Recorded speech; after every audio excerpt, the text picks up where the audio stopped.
And you know what we are? What? We are live. Good. We are live. Hi, everyone. Nice to see you again. And Jane and I tonight are going to talk about telepathy, and we're going to do some experiments later. But we're going to say hello to everybody first as you come online. So we're going to say hello to as people come in. I'll let you do the hellos, Jane. I can't read it, Craig. The light's reflecting too much on it. That's better. So you can read the first one. Good evening, my favourite English people. Love and hugs from me and my cats. And what was her name? Her name's Marjabrit. Marjabrit Kindlegard Hansen. I give Jane the difficult ones. So CB from Virginia, USA again. Agility bits from Cornwall. As if you see us every time, agility bits, don't you? I wonder if it's raining down there. I expect it is. We've been watching that program, Nature Watch, and you can see what the weather's like all around the country. Bees, girl. From Rochester, New York, USA. Oh, good gosh. to see you. Oh, you're already coming in from America. Should be an interesting one tonight because I think most people have had a telepathic experience of some sort. Celia, hello from Darlington. Darlington, that's where Vi and that came from. Oh, that's nice. Kanda, hello from Virginia Beach, home of Edgar Casey. Yeah. Oh, is it? Was The that where he came prophet. from? Yeah, very, very interesting man. I think they have a whole huge, great place of his. Hello from across the pond. Hope everyone is keeping well. Hi, An Millie. institute sort of thing. Hi, Millie. Thanks for joining us again. We know you come across quite a lot. It's nice to see you. Patrice Saltz, hello from Germany. A lot of our regulars, you all come in nice and early, which is good that because people obviously join us as time goes on here, and it's more and more coming as we go through the evening. It's going to be a two-parter tonight too. It's a double session. So we'll be having a chat with Dominico later on, with a little interval in the middle again, and tonight's subject is going to be telepathy. Thoughts that we share between one another. We missed one. Greetings to the one from Michigan. Oh, did I miss it? I thought there was one that was holding. And hello from Canada, Janet. Hello, Janet. Apple. Hello, Jane and Craig from Switzerland. I like Switzerland. Yeah, Craig. Mary, hello from Texas to both of you. Hi there, Mary. Hi, Mary. Yeah, nice of you all to join. It's good we get people from all over the place. You definitely can read that one. Debbie Keckley, hello, Boise, Idaho. Boise, Idaho. Boise boy. Tongue-tied. Hi from Cyprus from Gail. Hi there, Gail. Hi, Gail. So we're just saying hello to everybody as you join in. But if you're new to the channel, don't forget, subscribe to us so that you can get come on live every week. We come on every Friday like this. Darren Hembrell. Hi, Darren from Swansea. Yeah, so we're on every Friday. Natalie. Hi from the Isle of Wight. So it's 7 o'clock UK time. So whatever time it is in London, check that out, and you can always find out what time it is in your country. Hello, Diane. Hi to both you from Liverpool. We've been to Liverpool, haven't we? Yeah, we did. Done a programme there. Yeah. There's a clip coming up later. I don't know if that was done in Liverpool. I think it might have been. Chris. Hello from South Wales. Yeah, I like Wales. Flaming Roosevelt. Hello from Denmark. Fleming, hi there from Denmark. Yeah, great. Yeah, get a lot of people following us from Denmark. We've got quite a few friends there actually. Pinton, Longsworth, de Chaperon, La Follette. Hi, dear colleagues. That's in I think Paris. we'll just call you Georgia. Paris. Lafayette. We've been to Lafayette in Paris. Yeah. I'm from France. I'm surprised at that with a name like that. Oh, it's quite nice. Hello again from Lance and Carol from Canada. Hi there again. We're getting a lot of you coming in regular. It's nice to see everybody joining us every Friday at 7 o'clock, as I've said before. So that's nice of you to join from Canada. Quite a few from Canada. Oh, good evening. Ruby saying good evening. Siram. Telepathy, great to follow. London, Ruby. Yes. Of course, telepathy can work over any distance, wherever you are. Telepathy can work, and we'll see if it works tonight. Hello from Derbyshire. It's interesting. From Angela. Telepathic links. It might work for banking in the future. It might be all sorts of things. Yeah. Hello from Cyprus. Linda. Sorry, Linda. Linda from Cyprus. Hello from Huntington Beach, California. Laura. And I'm not going to read your middle name. It's too long. Monica. Hello, sweet pies from Monica. Oh. Sweet pies. Yeah. Yuck. Detty, good evening from the Netherlands. Oh, Derek. Hello, Derek. It's our friend Derek down the road. Derek Moore. Yeah, of course. Lovely, so some boy. right round the corner from us as well. That's nice. Yeah, he's got all these alpacas. Lovely to see you both again from the cold mountains of Italy. Michelle.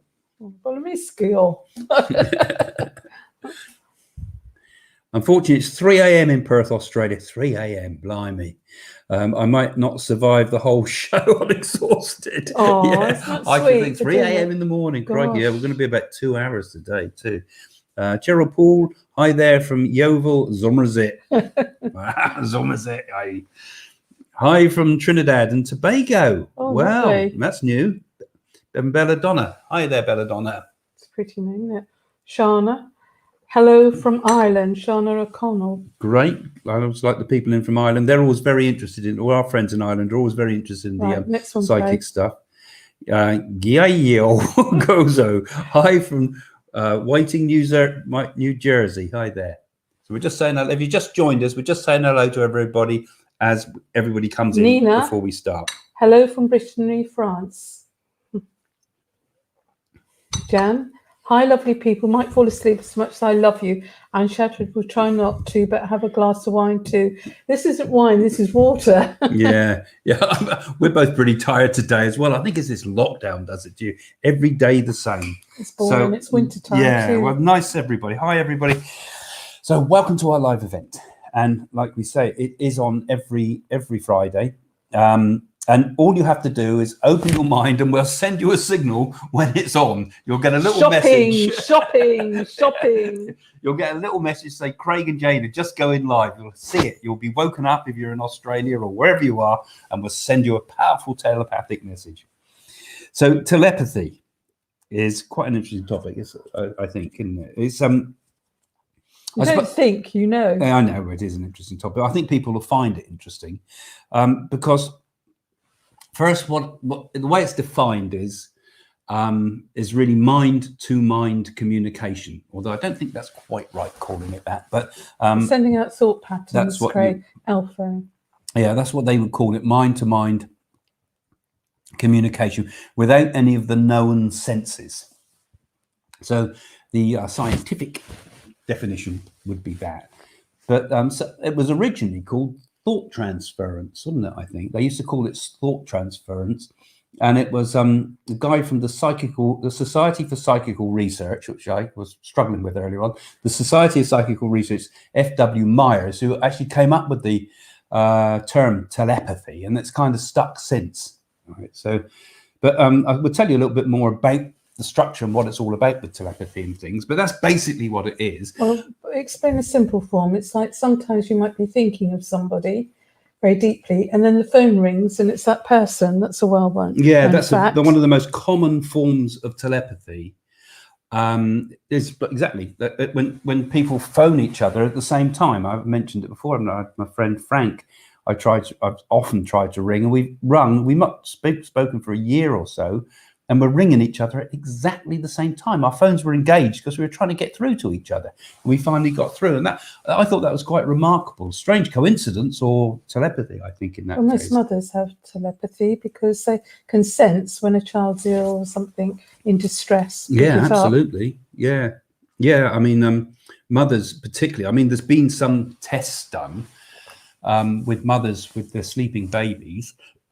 And the sleeping baby's been put in another room, in a sealed room, so you can't hear it, and obviously people are monitoring it. But as soon as the good job you said that. Actually, one of those would be useful. You made it seem like a padded cell then. Yeah, one of those things would be quite useful. I think when Danielle was But you put the baby's separate, but the mother will know when the baby awakes, and the reason the mother knows is her heartbeat changes just a bit before the baby wakes up. So there is that particularly strong connection between the mother and baby, isn't it? And I think mothers do know, and dads know.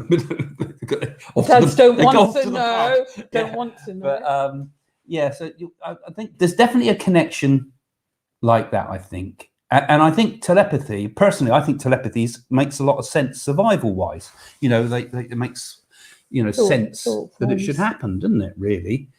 Before the times of language. Well, we're really going to make everybody work tonight, aren't we? Well, I'm going to tell them all about what we're going to do as we go along. But we're going to do some experiments later.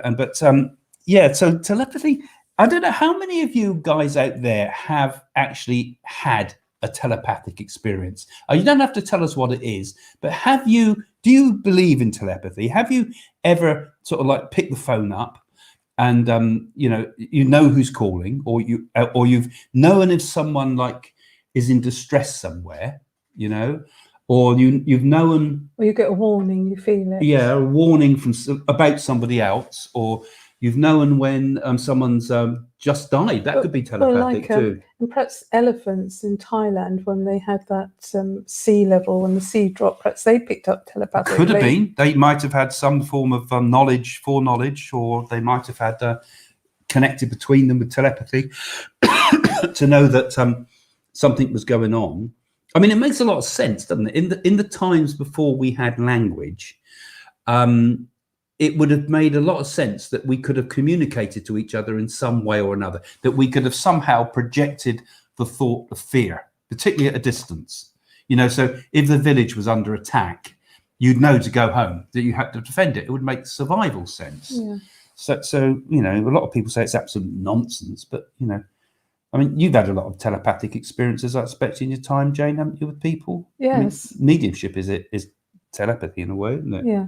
Well, you know, when animals are in distress or you feel somebody needs help, and then you immediately go and help them. I've done it lots of times. I think one of the things they've discovered is that telepathy works better when there's a love link.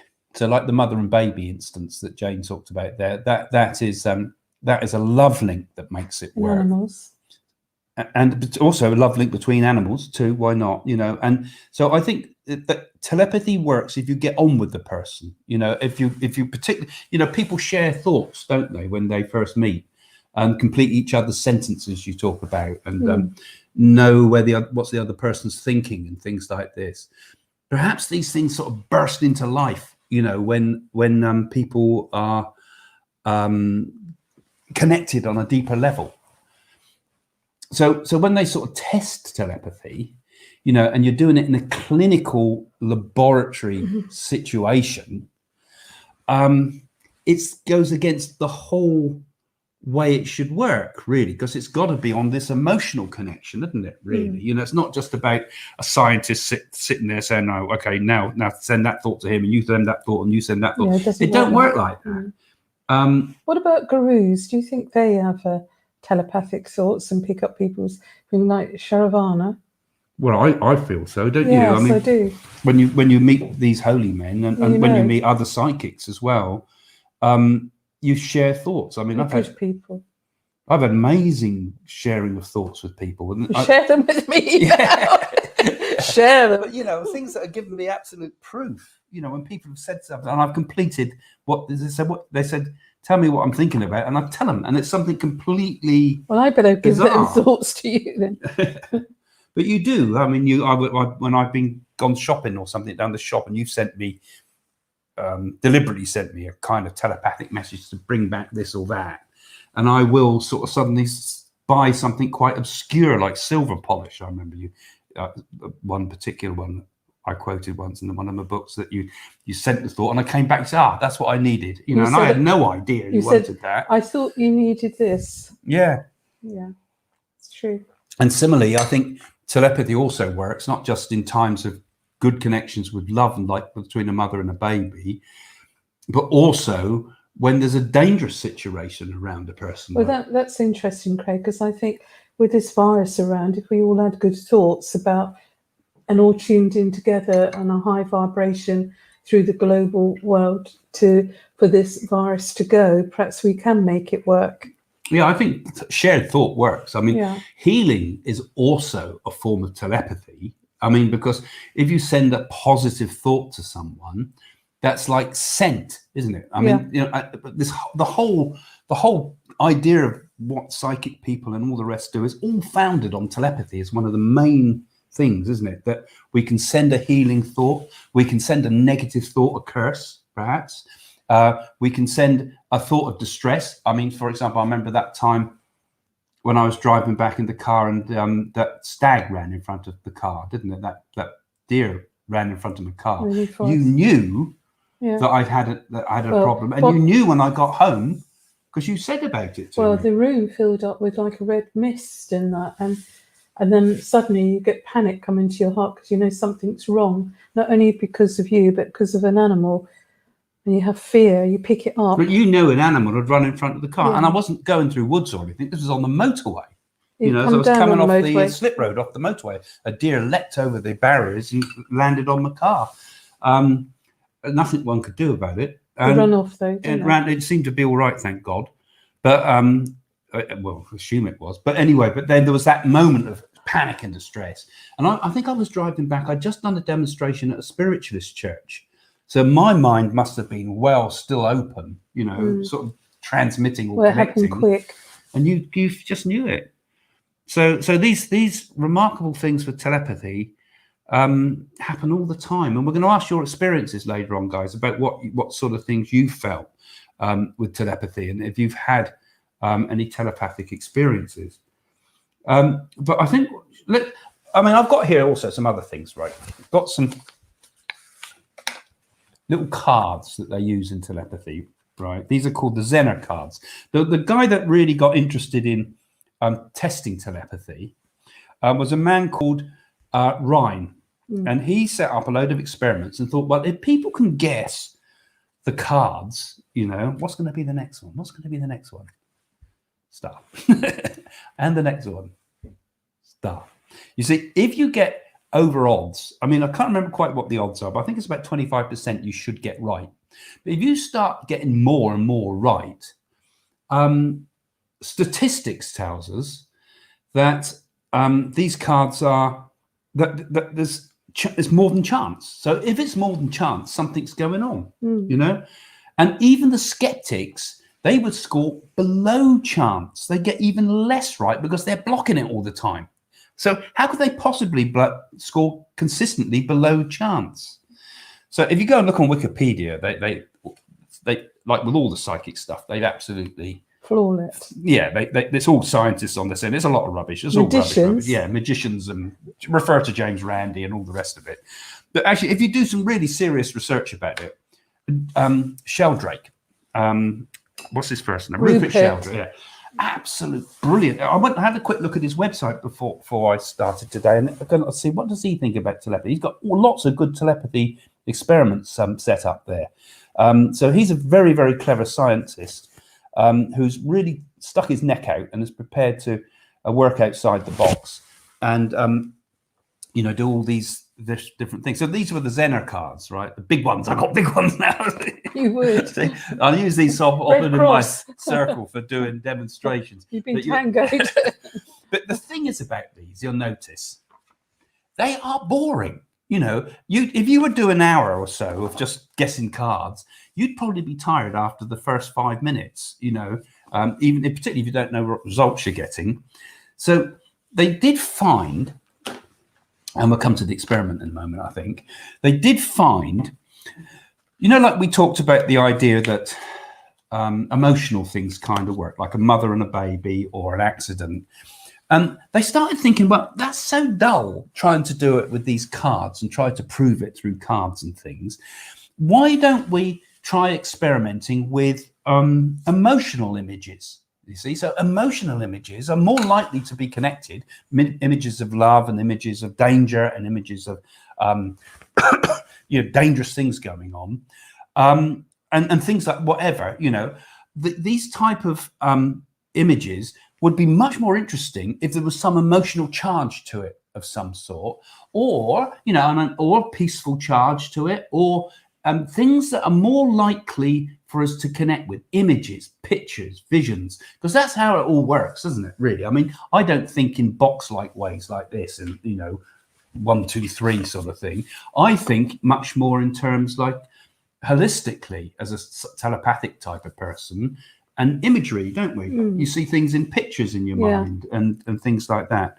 So they started to experiment with the idea of showing people video clips to see if they could telepathically pick up the pictures or the emotions maybe, or the feelings or the thoughts that were in a video clip.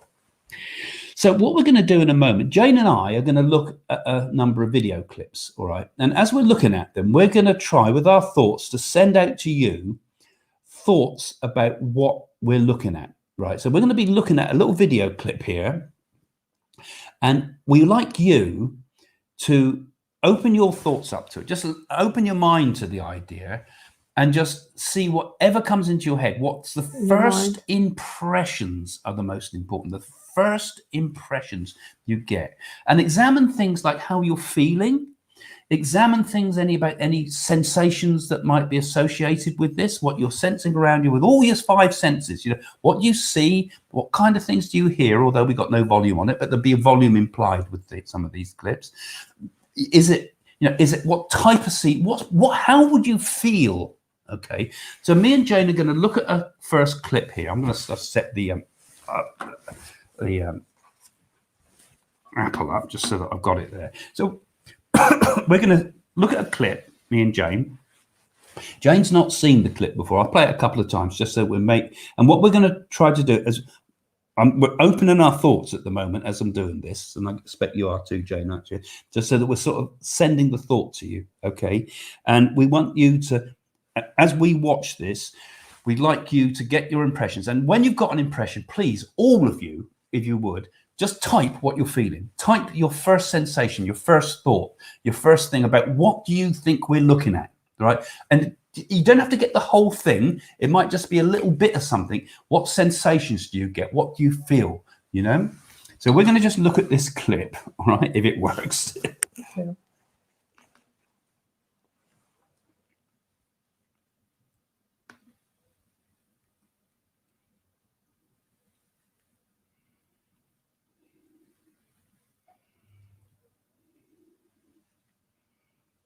I'll do it a couple more times.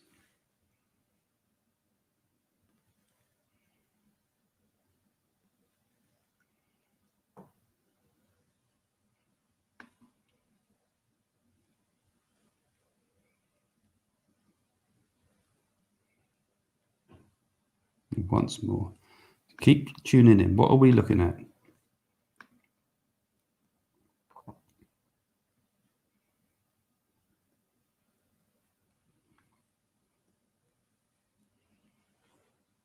Okay, so I want you to type what you're seeing, type what you feel you saw there. Any impressions you got, how are you feeling? What sort of sensations or no sensations did you feel? And we'll start having a look at what people are saying. Louise. Some interesting things going to come in. But like to say, we're not going to tell you until you've seen the clip. Let's see what you're picking up. What sort of things are you feeling? I'd be grateful if more of you can, all have a go. If everybody can just put a comment of some sort, no rude ones. It wasn't like that video, but just put what sort of things you were feeling, and we'll put some of them up on the screen so we can see what you think, and just get a few of your impressions first, because some of you may well have picked up on what we were looking at here. Any more clips? Let's have a think what you've seen. Have you seen anything? Because I know, because you guys that are watching this, you see, many of you are interested in psychic things and therefore likely to be open to psychic things, or actually be practicing psychics as well. So it would be quite interesting to see what you put up. So, don't just follow each other's leads. Put what you think, whatever you feel, whatever you think. And even how did you feel? What sort of feelings were you getting? What would you feel like if you were in that circumstance? That might be enough. That might be, it's the emotional content that is often interesting. Okay, so there's no way you could know this either, you guys. There's no way you could know any of this, right? Of what did we see? What were we looking at? Some unusual stuff coming up here. I'm interested to see what you're saying here. And so Dominico will keep putting a few comments up, and then eventually, when he's felt that he's put enough of the comments up that you've said, he'll show us the clip. So it is quite interesting what you're saying, some of those people there.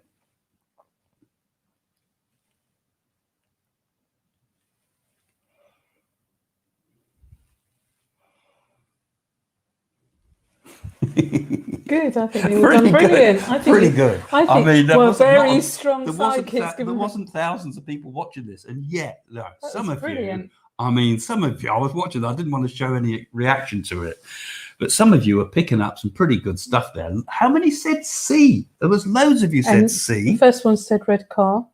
Red car, but it was a blue. What colour was the colour? Red, not blue, Craig. I forgot. You're not very good. It's red. It was stupid. It was a blue C, and then C and C. Sadness. I was wondering if anybody you picked up the idea of drowning or anything like that, because that would have been quite interesting. Well, you did say C. Yeah. Louise said red car. That was good. Incredible. Most of them said ocean. Ocean, I mean, and sadness. I suppose it has been a bit, isn't it? I suppose that can be a bit, because it's a death scene in a way, isn't it? Beach, well, that's close enough, isn't it? It's in my book, that's close. Seaside, well, that's good. Seasides, Water, greenery, that's amazing. It's amazing. I mean, obviously, there's others that might have not come close, but these are just a few of us that are online now at this time when we're going live, and you're seeing these scenes, It's very good. And so, if you're coming in after the event, put your comments in the comments below if you're not watching it live, because telepathy can also act delayed as well, and you can pick it up later. So put all your comments in this clip, but the next clip coming up, we can do the same thing. I think I'm very impressed with all of them. I think that's pretty remarkable. I do, isn't it? That's pretty remarkable that of a small group of people. So we're going to do another clip now. All right. So again, have the confidence to say whatever impression you get, whatever's the first thing you get about it. Just whatever emotional or feelings and scenes, anything, whatever you can. Examine your thoughts and feelings. Okay, I'm looking at the wrong screen. I think an idiot. Right, we're going to put Jane and I are now just going to look at the next clip a couple of times. Okay. Excuse me. Jane doesn't even know what the clip is, so it makes it more interesting. So we're going to open our thoughts. So hopefully you'll be able to pick up on this. Let's see how you get on.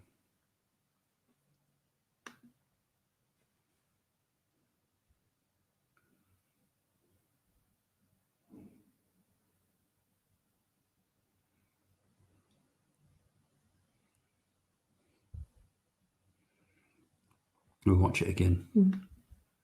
Watch it a few times.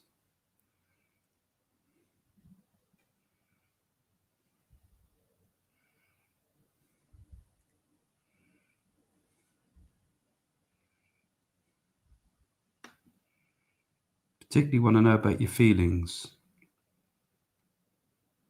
You say nothing.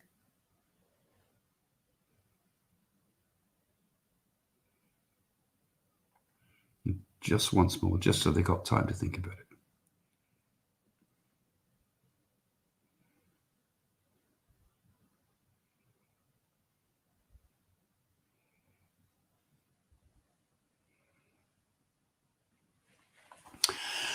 Okay, that's it. So we've watched the clip. I'd like you to sort of give us your comments. What are you seeing? What's your thoughts? What's your feelings? We're going to watch what any of you say. I mean, you may not get it right. You may not get it right at all. But let's see if you connect with any of the things that you're seeing here. What was Jane and I looking at? Your thoughts. Examine all your senses. Examine all your feelings. Examine how you felt. And in terms of your,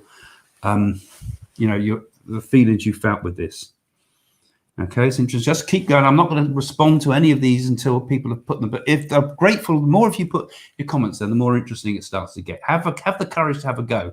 Are you picking up our thoughts? Are you picking up? We're still trying to send these to you now. Are you picking up what we were looking at? A feeling about what we saw. All sorts of different things coming up, but it's going to be quite interesting. When you see it, you'll find out what we were seeing here. There's all sorts of interesting thoughts. Just put down what you thought. You can put down more than once too, but don't put contradictory things. But if there's something, you might put what you felt, you might put what you saw, you might feel what was going on in the scene. And so just put your thoughts. And Dominico will keep putting up the poster points until he feels that a point comes when he will show you. Dominico, of course, is in the background doing this, who you'll see later. We'll put up the clip when he's ready, you know. So but keep putting your comments, because I think this is the interesting part for us, to see what is really going on. Can we somehow a little bit prove to you that telepathy is possible?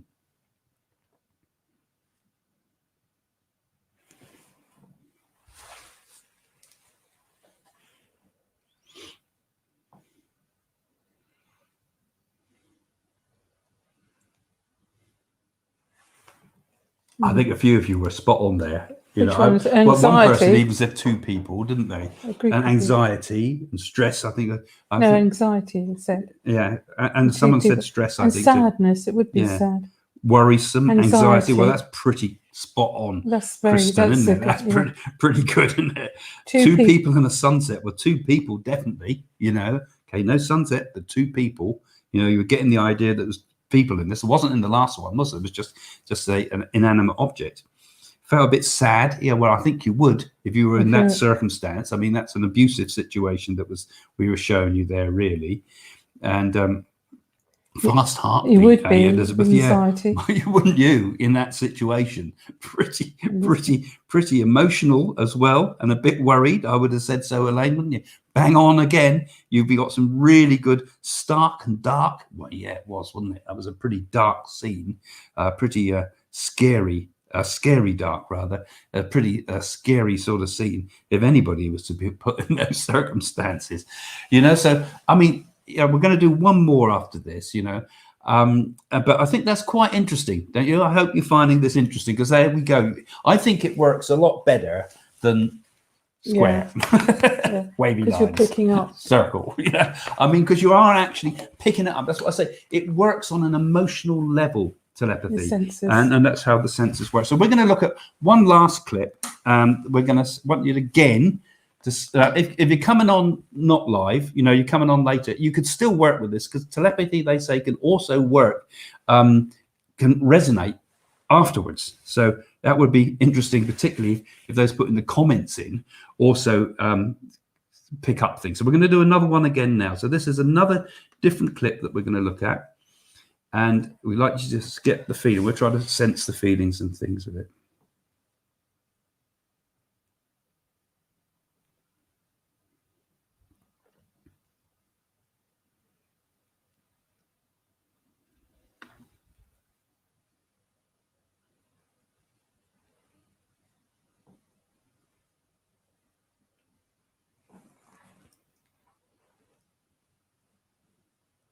How are you feeling this time? Are you feeling? Don't say anything.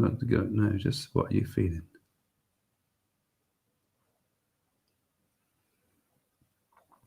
I'll do it just once more, just so that we can feel that we send it out there.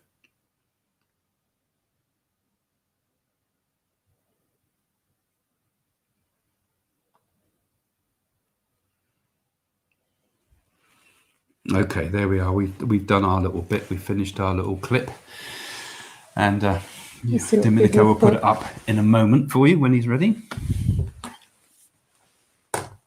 So don't forget, put your comments in, put whatever thought, feeling you got. What were you experiencing? What did you think? You can do it now too. You don't have to just follow others. Do what you are feeling. What was your sensations and feelings as this clip was happening?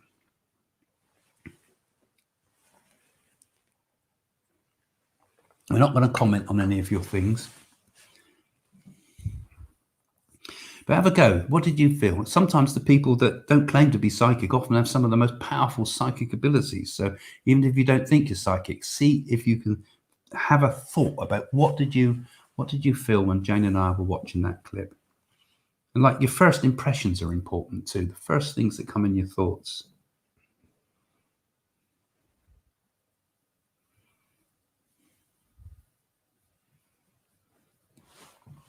Go with what you feel too. Go with what your feelings are.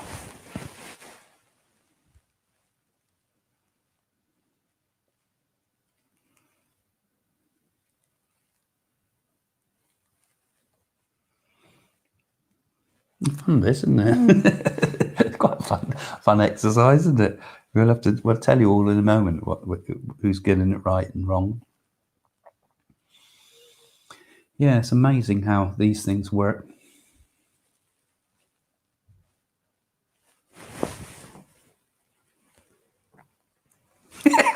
God, pizza. Brilliant. Just pizza. You would see that.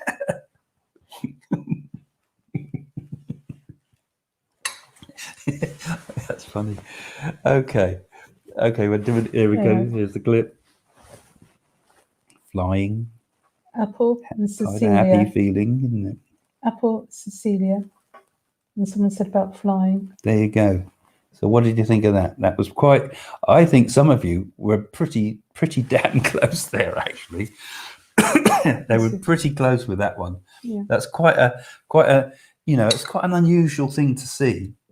And I think it was a happy scene. That would certainly be a day out, wouldn't it? That wasn't anything horrible or nasty about that. Swing, well, you would be in the basket at the bottom. You swing on those things. You certainly get giddy with it. Exciting, fast ropes, jungle vacation. Well, yeah, it is exciting. It would be the sort of thing you might do on a vacation. And the ropes, of course. There's the ropes of the fire balloons. Burning. The fire burning, and there was fire underneath, wasn't there? There was definitely fire in that scene.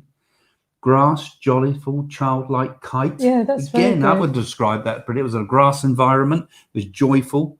Children were there, I think, weren't they, in that scene at the bottom? It must have been. It's all along the bottom was all the pictures. Definitely. Yeah, you would feel like that, I think, if you were in a balloon going up in the air, wouldn't you? Pretty bloody good, isn't it? Peaceful, graceful, and red roses. Peaceful and graceful, definitely. Red roses, maybe not, I don't think, but maybe they were in the scene. Who knows? Yes, happy, said someone. That's another one. Happy, celebration, joy, kids, party. You know, you would. I mean, it was a happy sort of heart rate increase. Yeah, I think you would, as well. There was an element of that as well. You know, flying. That's very good. Pretty good. Flying. Celia. Yeah, pretty good. That's pretty bang on, wasn't it? Apple. It's moist, so I suppose it was a bit there. I don't know what movies you watch. Rope walker high up there. Well, there's a rope thing again, wasn't there? Because there was the ropes on the on the balloons. You got moist going up the ropes. A wall, like a great wall of China. I don't know about a wall so much. I mean, that was still kind of high up again. Elevated location, treetop, sunny. And it was. All bang on, you know. Good. I think those are all pretty good examples. Aeroplane that's feeling. Very good. Kindred spirit. And weren't we? Flying, you know. Yeah, well, that's good. And strange, off, odd. Yeah, I suppose a bit strange and odd and off. I suppose you could relate that to. Calm, but apart from that, did not get it. Yeah, but it was calm.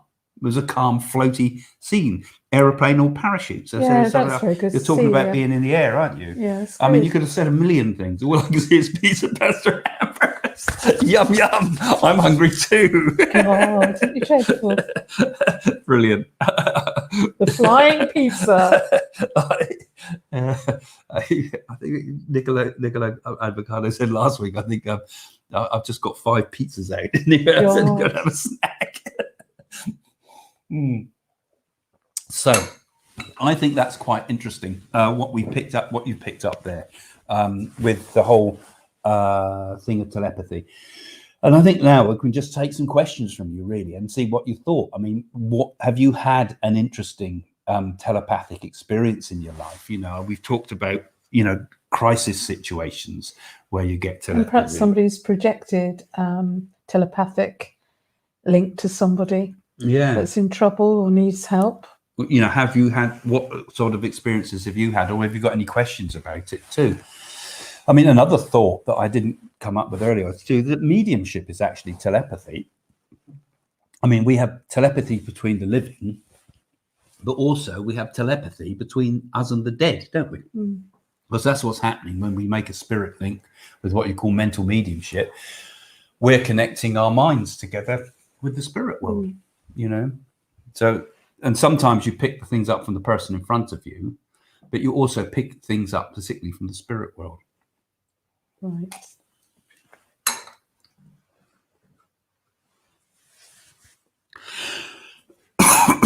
More or less, I'd say. So You is know, intuition and telepathy the same kind of thing?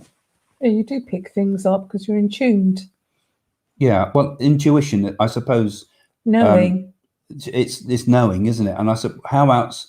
I mean, if you pick up a thought telepathically from somebody else, it comes to you through your subconscious mind, through your intuition, doesn't it? right. It just pops into your head, doesn't it? You don't think I'm going to be telepathic now and I'm going to pick this up. It doesn't work like that. You just know it, don't you? Like you said, it's sort of like a knowing. So I suppose they are kind of linked. You know, intuition is kind of like the way it comes to you, isn't it? It comes with an intuitive feeling. That's why I say, you know, look at your feelings, look at the sensations you get when you're doing that little experiment. What are you feeling? And so, like, if we do a link with someone, it's often we get that sort of feeling about this person and the spirit, for example. You know, you get the feelings first, don't you? And then you start to get the details like names and all the rest of it. That first and foremost, you get that gradual build up that comes through spirit. Clairsentience. Yeah, clairsentience, that would be, you know. So yeah, I would say it's pretty much, it's not the same thing, but it's how it comes through. Shall I read it? Do you want to? Yes, I tested it without telling my friend. Recalled an instant where she told me a song months ago. I slept after that. The next morning she called me and straight away asked if I remembered the song. So she projected a song from the sounds of it. And haven't you ever noticed in your own mediumship that sometimes what the spirit world, for example, will give you will be a song, won't it? I think somebody's favorite song, or a song that's played at a funeral. Yeah, I think a song's a good thing because it's full of emotion, it's full of feelings, or fun songs. It's full of rhythms and, memorable things. Most people might play a song like "I Did It My Way," Frank Sinatra, and things. Yeah, there's common things people choose at funerals and weddings and all the rest of it, but a song is an interesting way that telepathy could work, isn't it? Really, when you think about it. I'm saying about doing pictures and things, but a song seems to have worked in that case. And so music and songs could be another way. It could be an interesting way to test telepathy, couldn't it? See if a person picks up a song, you know, and what type of song, because it's energy, it's feeling and thought that goes around it. So that's actually, you might have stumbled upon something that might even make an interesting way. That was interesting that you had that experience. Have you got another one there? I had a dream, a little plane crashed on a beach the other week. It turned out I had it at the same time as that plane had crashed into the ocean the other week. Well, that's interesting too, isn't it? So that would be a case of telepathy. Well, it's sensing again, isn't it? Your senses, and that it's like when we all had that lightning, that snow thunder. We thought the end of the world, didn't we? Yeah, we had snow thunder here in the UK. Oh my goodness. It happened right over our house. It was like a nuclear bomb had gone off. We all shook and we all got out of bed. Everybody was shaking. 6:30 morning. Yeah. But actually, I'm just going back to that one. She is right. That is an example of telepathy. Now, if you'd seen that before it happened, that would be an example of precognition, i.e. see in the future.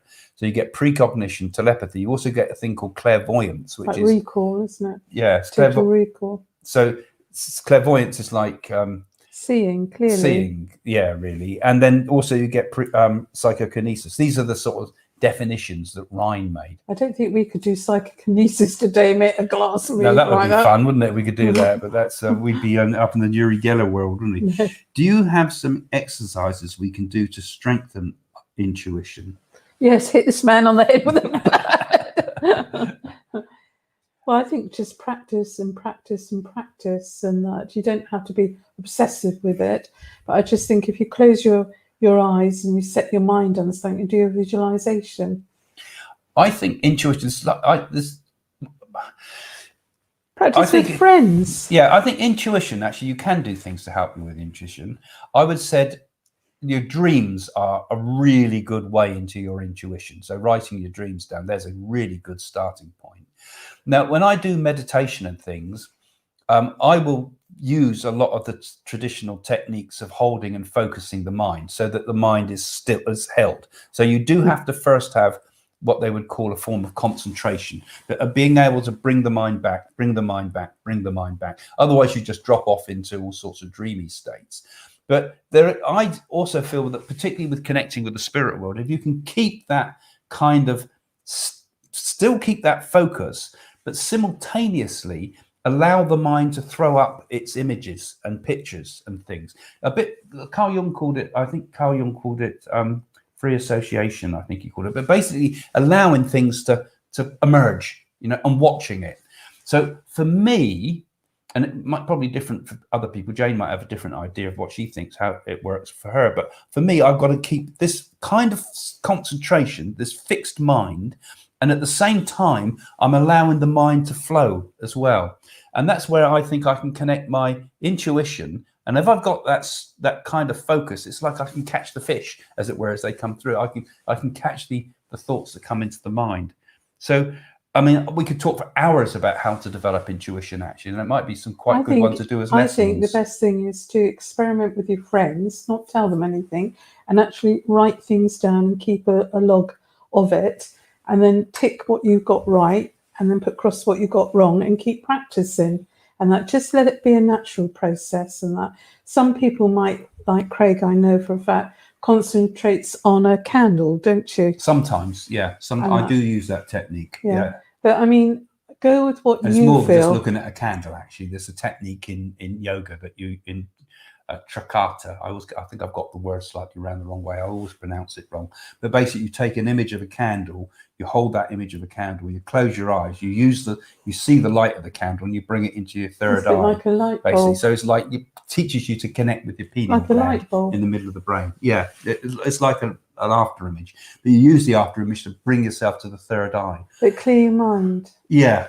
So there's tons to talk about on that, and it would make quite an interesting series of videos. I might make some up of how to use your intuition. That would be good. I'll do that on Monday. Those that are patrons, I always follow on. I like to follow on from what we do on these sessions. So I'll talk a little bit more about telepathy and things there, but I might also bring this idea of intuition in. If you want to join me on Zoom, that's through the Patron site. And I might start up a positive women's group as well. Yeah, so women's assertiveness group. That's going to be absolute horrors. No, it won't be. Yeah, but there's a lot of women that need. Yeah, I would think you should do a few live ones. It would be nice. So I knew when my identical twin sister was hurt in a car crash. Yes, I felt exactly where she was hurt. Yeah, there is strong connections with twins, even at birth of twins, isn't there?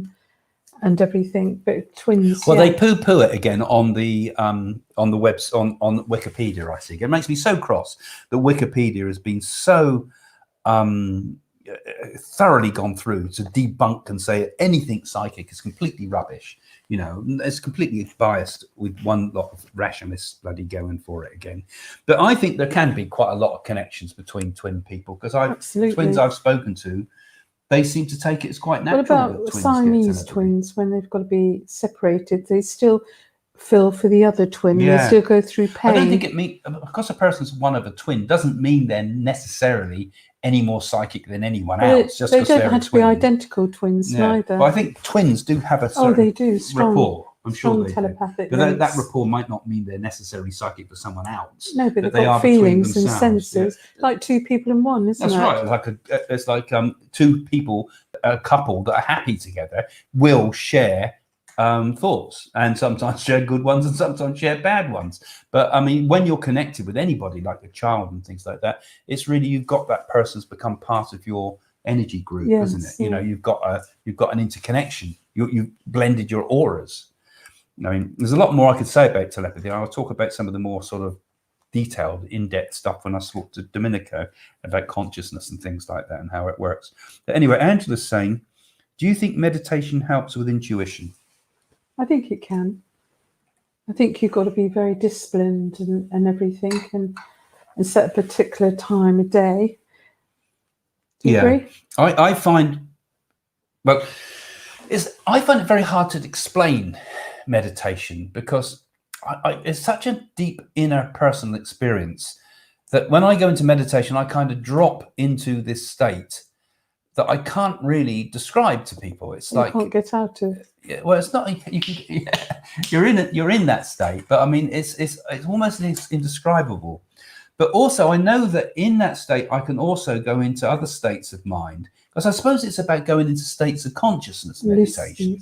So, but there can be periods in meditation where I feel allow the mind to free flow, just let the mind do its own thing and see where it goes. Can also, I think, be very interesting. So, there's so many techniques out there and everybody says, do this, do that. But I think it's probably important that each person just experiments, just sees what happens. It's not just a matter of sitting with your eyes closed, which most people think is meditation. That's just sitting with your eyes closed. You do need the techniques to get you in and learn those techniques. And it takes discipline, meditation. But also, there's a certain amount of experimentation you can do, like following memory, observing thought, observing how the brain's working, how you work. I mean, there's so much you can do. You do need a peaceful environment, though, when in meditation.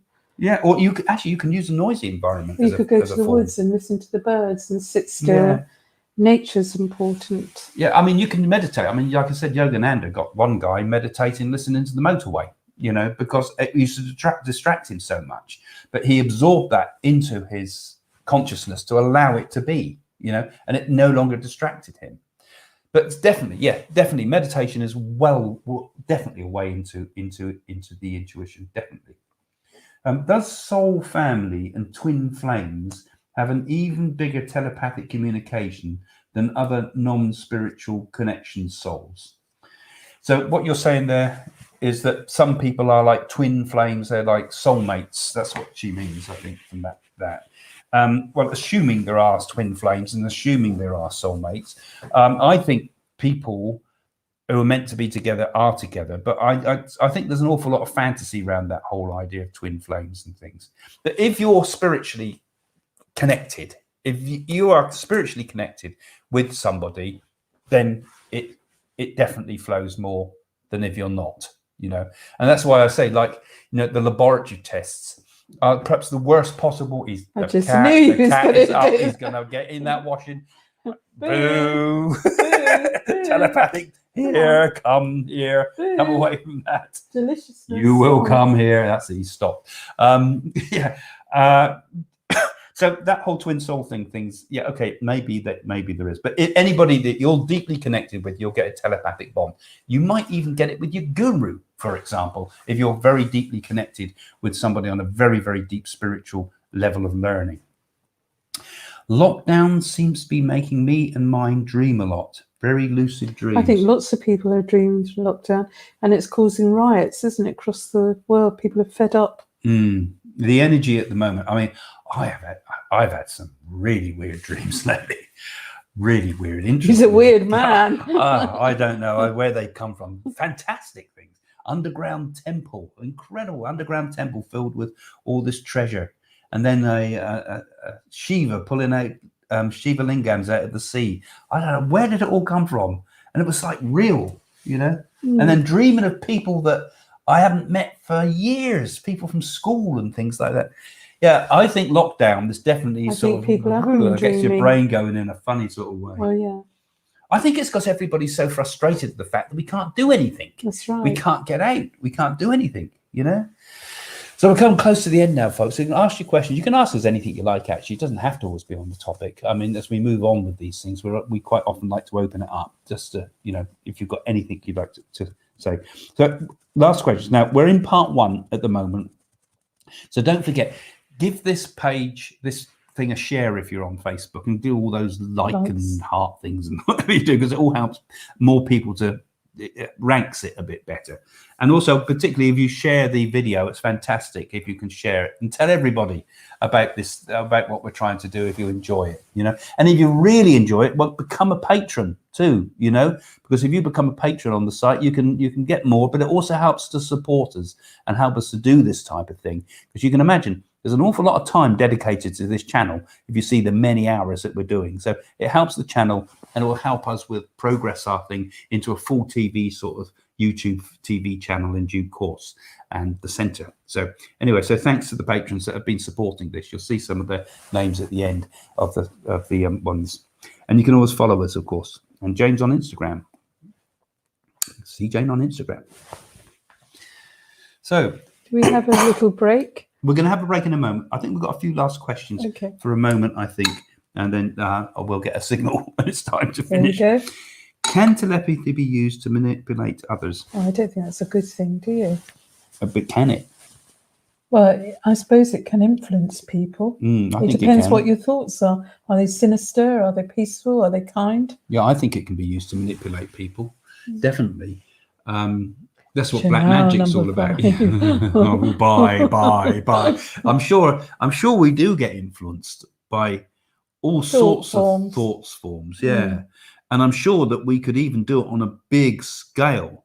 I mean, I only need to think about what happened, say, in Nazi Germany. I mean, there was an energy around then that I think was brutal, dominating people on more than just the material level. Wicked. I think it was dominating people on a very deep spiritual level and bringing out the very worst in everyone.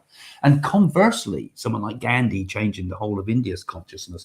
I'm sure we develop energies and all movements of people and collective thought. So definitely, that's an interesting thought, actually, that one. Yes, I want to be a patron. Well, I'll put a link in the thing below, but you can go to patron.com/Hamilton Parker, or just put Hamilton Parker Patron into Google, type it, and you'll find us. I hope, but it's in the description below of this YouTube. So yeah, it's nice that those of you that do become patrons, because it does help us quite a lot. And you can go and have a look at our website, of course, and it's all there, and the patron stuff, and my books, of course, all my wonderful books, which I usually push upon you in my other videos. There's some we're working on a new one at the moment, but my book Psychic School tells you all about telepathy and and a lot of other experiments you can try, and it describes some of the things we did in the circles when we were doing experiments with telepathy and some of the results we got. So that was all pretty good fun. And messages from the universe also an tells interlude about coming up now. So we got the interlude coming up now. So there's going to be a little clip, and then we'll go into part 2 soon. So you can take your comfort break now. Would you like to know more about the paranormal world? Craig Hamilton Parker's books are now available on Amazon. Explore the future. Discover what happens after death. Unlock the secrets of your dreams. Learn to develop your own psychic skills.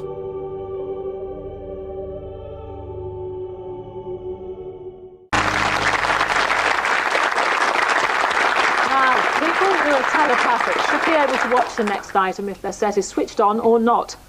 An old joke, yes, you didn't find it very funny. But Craig Hamilton Parker is a psychic who believes it's entirely possible to read another person's mind. Now, Craig says that anyone should be able to do it with a little practice, and we're going to put that to the test. Now, what kind of image is it best to project? Experiments have discovered that it's better to work with something that is like emotional, something that has some feelings involved in it, because we respond to telepathy not just with thought, we respond to it with the whole of our personality. So we pick up the feelings as well as the thoughts and the pictures. Okay. All right. Well, thank you for that, Craig. Some of our studio audience are going to take up your challenge. All right. Now, the section of the audience over there at the other side of the studio, they're going to look at a moving image, and this section of the audience, including you, Craig, will try and pick up their vibes and identify the image, the moving image, that they are thinking of. Now, what advice do you have for both sections of the audience? Well, first of all, we've got to get ourselves relaxed. Both sides need to be relaxed. Let your breathing slow down, let your body relax, and close your eyes. And if the people that are sending the image can really feel that image, feel as if you're actually experiencing whatever they're putting on there.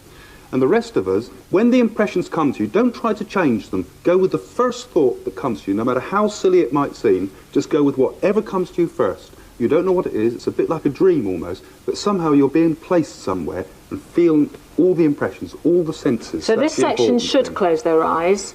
That section, obviously, they've got to watch. Yes. They won't see it, will they? To watch what they're going to see on the monitor. Okay, but they have to concentrate and relax. Just relax. That's the most important thing.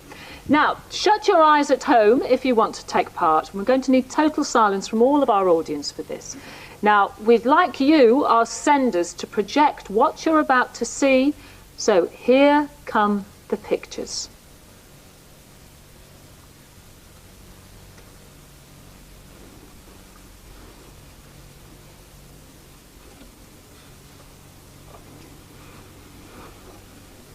Right, the senders have sent their thoughts. Now let's see if anyone has received them. Does anybody have a strong feeling of what it was that the other section was viewing? Could I ask you, do you think, we're talking about the emotional state first of all, sad, happy, exciting, stimulating, what thoughts were you getting? Happy. What about you? Brightness. Brightness. Anybody back here? What were you feeling? Happiness. Happiness. Were you getting any strong? Sunshine. Sunshine. Okay. All right. Well, let's come to you, Craig. What did you get? Well, I felt the light with it as well. I also seemed as if I was some extreme of temperatures too. There might have been something like that involved. But I felt more excited. I felt like something very fast was happening. Something slightly nerve-wracking. It could be fun. Maybe something, I don't know, maybe we're on a helter-skelter or something like that. Okay, well, we'll put you out of your misery. You should have been getting thoughts of this. Spectacular crashes from saloon car racing as cars, crashes, speed, and you did say fast, nerve-wracking, which that must be. And by the way, no one got hurt in this. You said fun too. People do it because for some unknown reason, they get fun out of doing things like that. So I would say that you were pretty accurate. That's enough. And the rest of you were useless. Yes, I'd stick to hearing things if I were you in the future. But thank you very much for everybody for taking part, and particularly to you too, Craig. Thank you.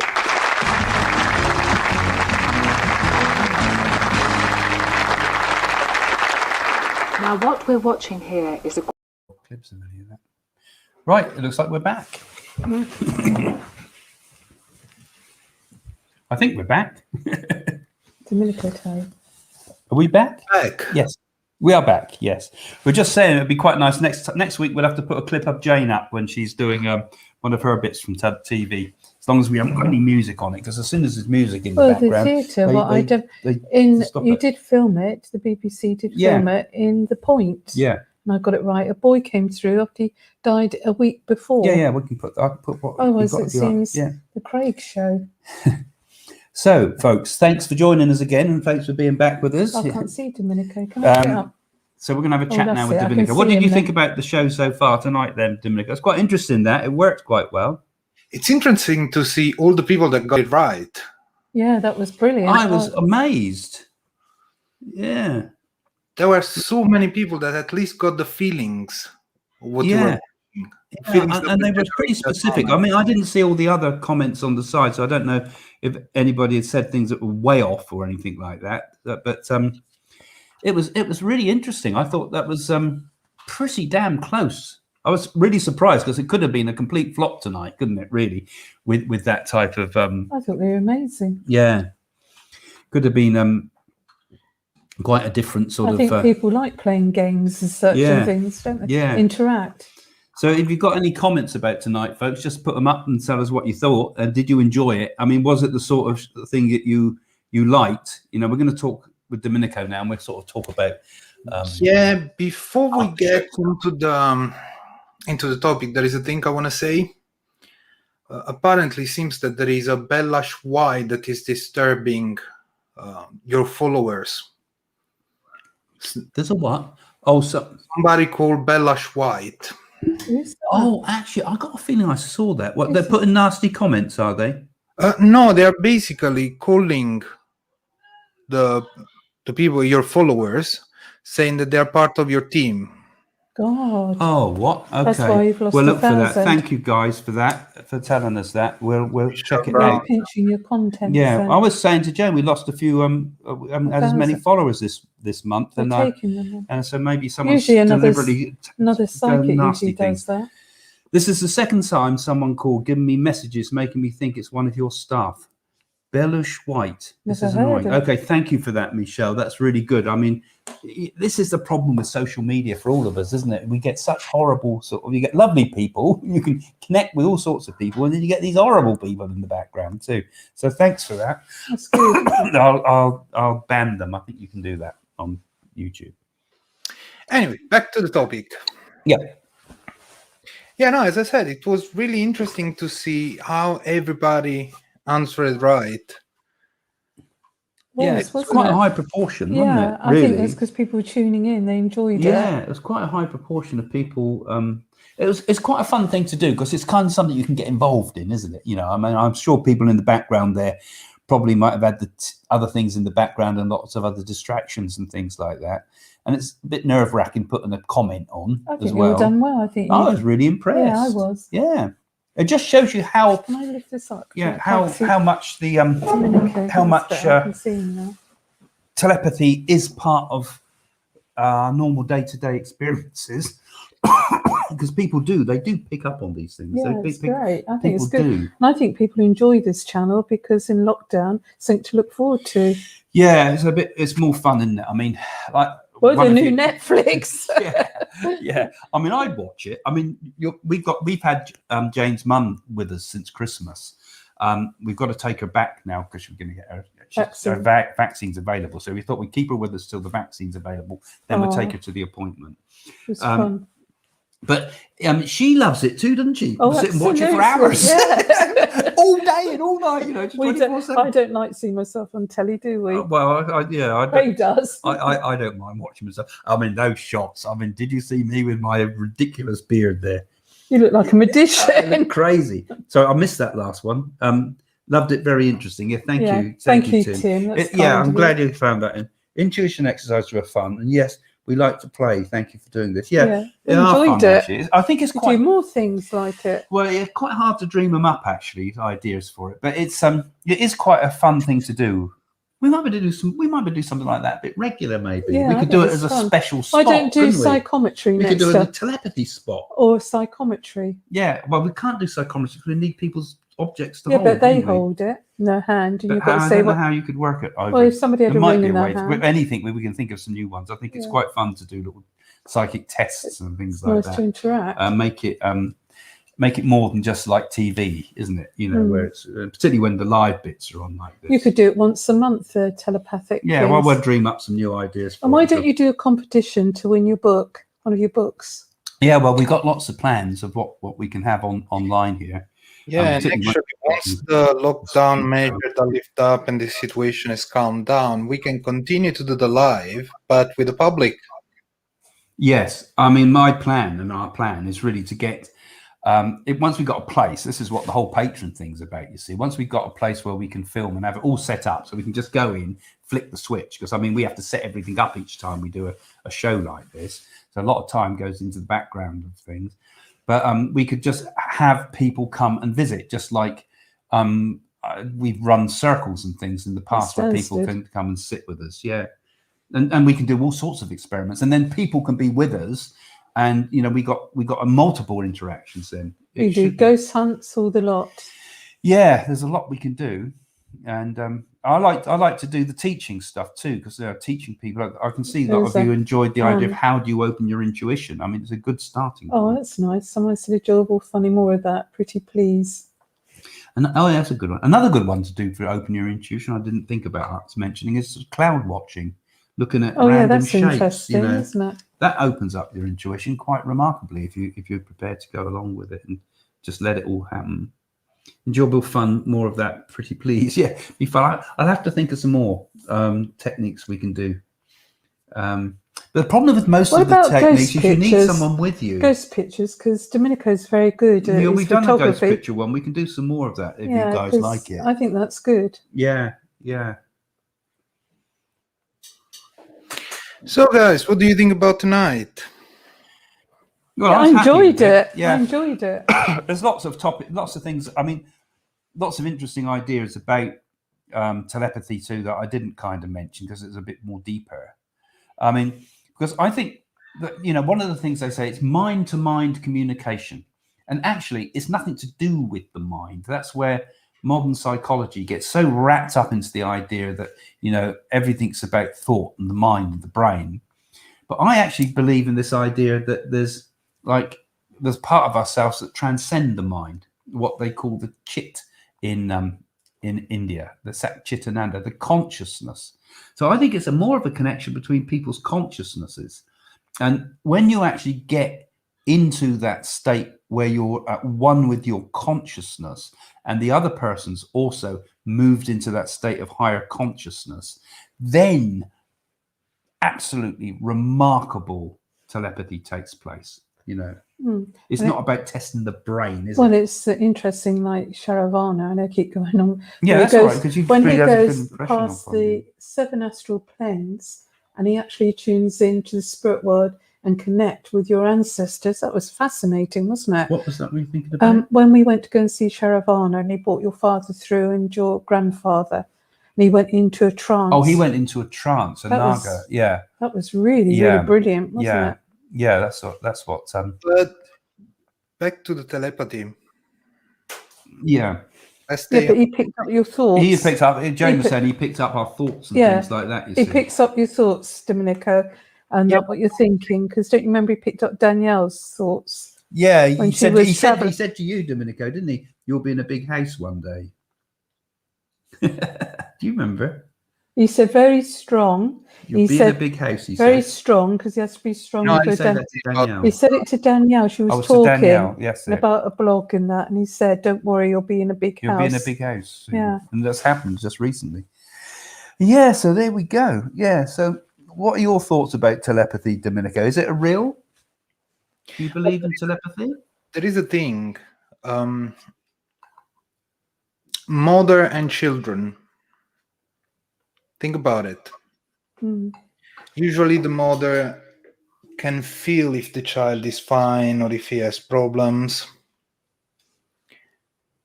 There is a kind of telepathy. Yes. And that can be related to the relationship between the person. Like, it happens with my mom, for example, that I'm thinking about her and all of a sudden I get her phone call. Yes. It's like, oh, I wanted to talk with you. I felt like you were calling me. I was actually just thinking about it. And same for her. Like, I phone her and she has already the phone in her hand. She's like, oh, I was thinking about you. It's amazing, isn't it? It does happen. I mean, one of the things with telepathy is it can exist over any distance. It doesn't seem to be dependent. And if it can travel only over any distance, I mean, they did try doing some telepathy experiments with those Zener cards that I was showing in the first part on the Apollo mission. Yes. You know, and they were doing Zener card experiments. I don't know quite what results they got, but Buzz Aldrin. Buzz Aldrin was into it because he's died now, hasn't he? Buzz Aldrin? He wrote to me some years ago. He used to come on our site. Yeah, they did some cards to prove it. But the thing is, telepathy works over any distance. Therefore, it's not dependent upon like energy, like a transmission, is it? It goes. It jumps. It's not so. If it was like something that was projected, it would get weaker over a long distance. You know. So what is it? How does it connect? And that's why I think it connects. It's not a mind-to-mind communication. It's like we flip our minds into the next state, into a higher consciousness, which is not so connected with the senses. It's like beyond the senses. It's not a sixth sense. It's beyond the senses. Yeah. Deb here says that's what they mean by eyes in the back of your head. Moms need that telepathy. Yeah, eyes in the back of their head. Yeah. That's good, isn't it? That's really funny. That's a good one, Devin. Yeah. Eyes in the back of your head. But I think perhaps a lot of mothers really discover their telepathic things when they do have children, because kids haven't got language, have they? So you kind of have to keep. And it's a knowing feeling, intuitive, because Danielle's knowing with Damien all the time, isn't she? Yeah. You understand. Kindred Spirit says, my mother tends to phone me the moment I sit down for a meal, and she seems always to know. Yeah, we've had that recently, haven't we? The phone goes every time. My brothers, they phone me. Every time when you eat. phone me twice a day. I'm sure that there must be some sinister connection there between us to make that happen. Yeah, it's often the case, isn't it? I think the telephone telepathy, which is a well-studied sort of phenomena. I mean, Rupert Sheldrake, I mentioned him a little bit earlier. I mean, he's the one that wrote all the stuff about telepathy between animals, and that when your animal knows, when your dog knows you're coming home. Sort of Oh thing. yeah, when you school, William Yeah. used to do that. And he did an awful lot of tests on that. Yeah. You know, I mean, he's not just talking about, oh, this is. I mean, how does an hearsay. animal know that a child's coming home at 4 o'clock and they sit by the door, Yeah, he's ready to meet them? And William used to do that, didn't Yeah. he? And so Boo does. I Yeah. mean, he's there before the cars could be heard, didn't Yeah. he? He's, Or if If- I'm out the front, suddenly he's there. even if you're walking, he'll appear because he knows you're there. Yeah. I mean, they have a certain higher level of hearing and sensing, animals do, Perceptions. but they seem to have this other knowing. I mean, that Rupert Sheldrake, who I think is a wonderful bloke, who should read his books, and watch his videos, and go and have a look at his website and go and subscribe to his channel. Very interesting man. Brown-eyed lady says, Carrie, twins have a unique connection. That's true, actually. There have been different stories of twins that they can feel when the brother or the sister are having some weird situation. And there is actually a story that is really interesting of twins that got separated at birth. They went to live 2 different lives, but they ended up to marry the same day. Oh yes. 2 women Yeah. that had the same name and had the same children, meaning like boy and a girl, born in the same days. So it They makes gave them all the same names and things, didn't they, too? Yeah. And they married people of the same name, and all sorts of, and also, I mean, the list of strange coincidence with it are huge on some of those twin studies. Don't they've done a study where they all die It's at not the really same telepathy, time and though, things? but I think there is certain strange connections, isn't there? Yeah. Yeah, they do. They die at the same time. But then can it all connect to that unique consciousness? Yeah, so you're saying, is it all connecting with that sort of, I suppose you could call it the over self, you know, that higher consciousness that goes beyond normal thinking, goes beyond the mind. Something that is transcendental. But it's one, it's not multiple consciousness. It's just well, one. Yes, or it's, yeah, well, there's the one consciousness that is everything, the sort of what some call the Godhead, the absolutes, the beyond, the indescribable, beyond mind, so it can't be expressed. But maybe there's also other things where the mind is more merged, where we've still got a sense of identity and our selfhood, but it's kind of more merged. It's more like we've sort of interconnected, just like you do with telepathy. But like we begin to realize that, you know, our independence, our ego is not so intact, and that it merges. You know, there's a merging of consciousness, but still like lumpy, I call it, like still that there's this sense of self there. Or it's more like a butterfly effect. Yes. Butterfly effect. Something, you have a feeling. That feeling is amplified the further it goes. And people that somehow are connected with you, whether because they are in love with you, but whether because they are family members that love you, or there is a connection. And that's why I'm able to catch those feelings wherever you are in the world. It doesn't matter. Mm-hmm. Because feelings are not on this level. They are on a different level. It's not something you can touch. It's not something you can... Sometimes feelings you can't even explain. So it's more of a different place where they are. See, a lot of people have speculated that consciousness exists on the quantum level, i.e. outside of the material. And that quantum level has all sorts of different parameters to what we have here. Like here we have, like we talked about it before, haven't we? Here we have form and time and the rest of it. But in the quantum field, in the quantum level, we can be in 2 places at once. We can go forward and backward in time. And it might be that the very human consciousness is there, and you could almost call the quantum level the spirit world, the same idea that we're in the spirit, and spirit comes down into the brain, and all the brain is a receiving unit for the consciousness of the spirit. And that when you look at the actual structure of the brain, right down to its smallest parts, it's in the quantum field. It gets like smaller and smaller and smaller until it's in the quantum field. So we are quantum receivers, this body is anyway. But then it all goes back to how our minds are limited to the knowledge we have of reality. For you, if I tell you, can you talk now without using the phone, without using the computer, just live, with a person that is sitting in New York now? You would tell me, no, it's impossible. They are too far away, because we know from our reality that New York is far away from London.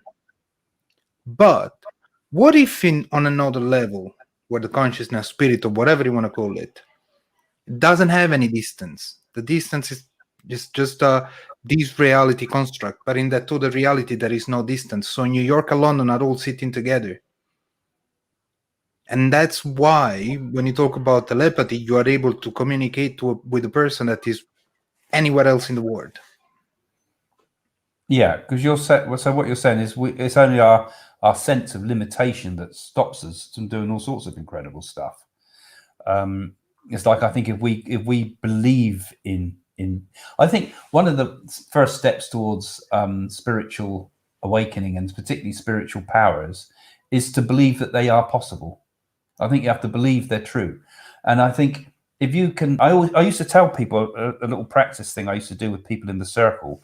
I used to get them to stand up and do a demonstration and pretend they were Doris Stokes or pretend they were Gordon Higginson, and that everything they were going to say was going to be correct, right? And actually, it would stimulate the unconscious of that person. It would stimulate the psychic gifts, that they started to actually believe that they could do it. And once they started to do it, next thing you know, they're given full, proper evidence. It starts off with a bit all clumsy and a lot of nonsense coming in, and then gradually they fall in and start actually coming up with all sorts of things. So, so many of the things in life are a fact that we've always got this, like Huxley called the reducing valve. We're always closing things down, thinking that this is the limit of our reality, when really there's a far greater reality if we just believe in it. If you wanna put it in with an example that could be easily understood, follow my thought.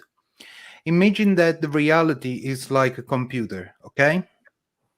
There are some people that can just open the computer and go on website that they need to use, like Facebook, Twitter, YouTube, for example, but their knowledge is limited to that. So technically, they do not know what is behind. They do not know the possibilities that they could have in these worlds, in the computer world, because they are not trying to go over what they need the computer for. Mm-hmm. Then there are developers, testers, that are the ones that know what is behind, how it's developed, how it's created. So they know what's going on when a video is streamed on YouTube, for example, like in this case. And then there are the other ones, the hackers, the one that know how it's the front, they know how it's built, they know how it works, and they try to exploit as they try to find problems on it. They play with it. They go above and beyond what's the usual things. So now imagine life in the same way. What we see is basically what we need to see, what we want to see. Then there are other people that are able to know how everything is created. And then there are other people like psychics, mediums, and all these people that are like the hackers. They are the one that know how everything works behind. They are the one that know how everything works at the front. But at the same time, they know how to play with it. They know how to get into some place that other people won't think about. I think the human holds the whole human brain and everything. You could call it a biological computer. In fact, it'd be quite nice if people got any comments and want to put some questions up about these ideas. But and that we do have a certain amount of control over the software, as it were, in ourselves. That, for example, good habits can create good habits of thinking can create a much happier disposition than bad habits of thinking.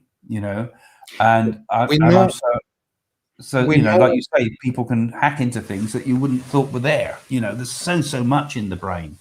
I mean, this is just the brain. Like I say, we extend beyond the idea of the brain. That's the thing. Hackers, like psychics, they are going above the brain. They're going over it. They're going over the logical limitations. Yeah. Back to the connection, the story I was telling you about London and New York. Celia says, would it not be like a phone call but without the phone? For example, the person in New York would have to focus on you. Not always, because like with my mom, she's in Naples, I'm in Southampton, we are over 2,000 miles away, and I'm thinking about her and she phones me. There might be like the focus on the person or the subject, but on the other side, you're not really focusing. It's just you have that. I think thoughts automatically connect. They find their way to where they're meant to go.